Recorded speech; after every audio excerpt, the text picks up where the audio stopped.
And so, my fellow Americans, ask not what your country can do for you, ask what you can do for your country.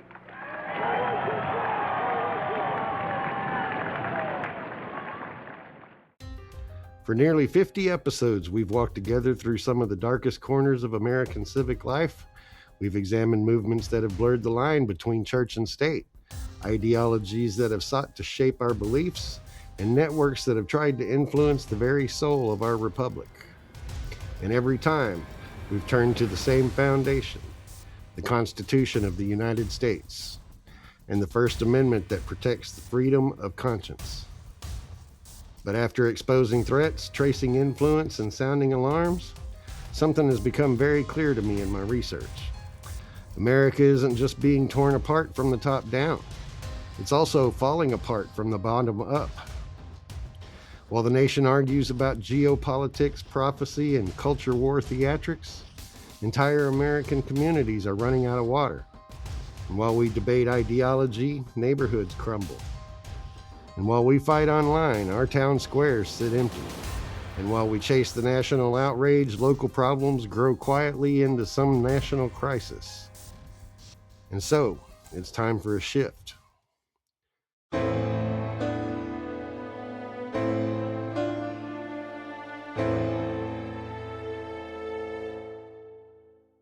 This is episode 49, the final chapter of the old era. And when episode 50 comes, it will mark the beginning of something new. We're moving from the First Amendment to the 10th Amendment. From exposing threats to building solutions. From national outrage to local action. Because the truth is simple. America doesn't survive because of Washington, D.C. America survives because of us, we the people. We the people, the neighborhoods, the towns, the communities that still care enough to fix what's broken. Take water, for example. A national crisis hiding in plain sight. From Corpus Christi, Texas to the Colorado River Basin, some shrinking reservoirs and collapsing aquifers. The real end of days isn't on the cable news TV. It's not on the internet. It's in the pipes beneath our feet. But water isn't fixed by Congress, it's fixed by local engineers, local councils, local pressure, and local solutions. Xeriscaping, infrastructure upgrades, regional cooperation, community action. That's the pattern. That's how we fix the problem. It's a national problem, but we need a local solution. Or take a look at housing. Yes, corporate buyers distort the market. Yes, institutional investors make it harder for families to buy homes. But the power to push back doesn't come from Washington, D.C. It lives in our zoning boards, it lives in our city councils, and it lives in our local ordinances. Communities can do things like limit bulk purchases. They can require owner-occupied percentages. They can encourage multi-generational living. They can rebuild neighborhoods the way Americans always did, together. Neighborhood watches, town squares, local safety, civic trust, neighborhood watch, these aren't relics from a days gone by. They're the backbone of a functioning republic. So here's the mission going forward.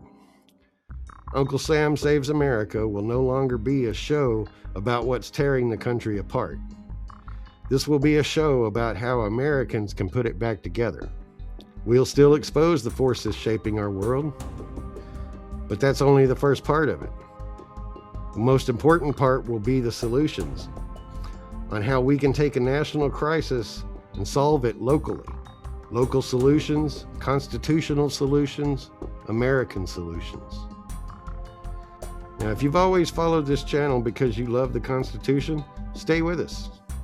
If you followed the Constitution because you believe in American renewal and American pride, stay with us.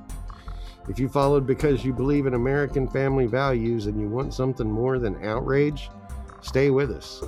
We're not abandoning our mission, we're going to evolve it. This is episode 49, the end of a chapter, and the beginning of another.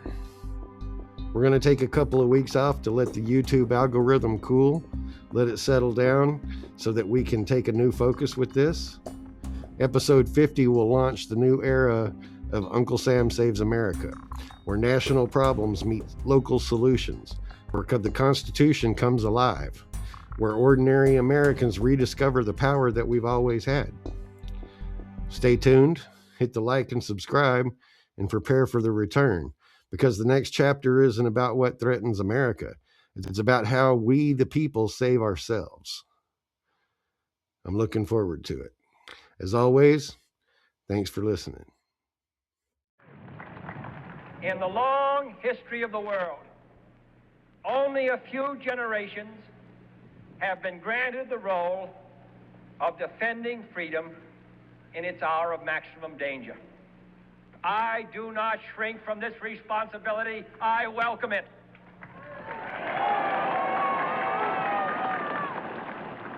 I do not believe that any of us would exchange places with any other people or any other generation. The energy, the faith, the devotion which we bring to this endeavor will light our country and all who serve it. And the glow from that fire can truly light the world.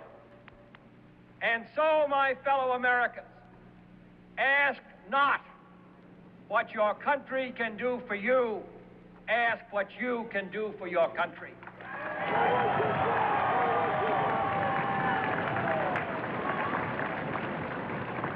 My fellow citizens of the world, ask not what America will do for you, but what together we can do for the freedom of man.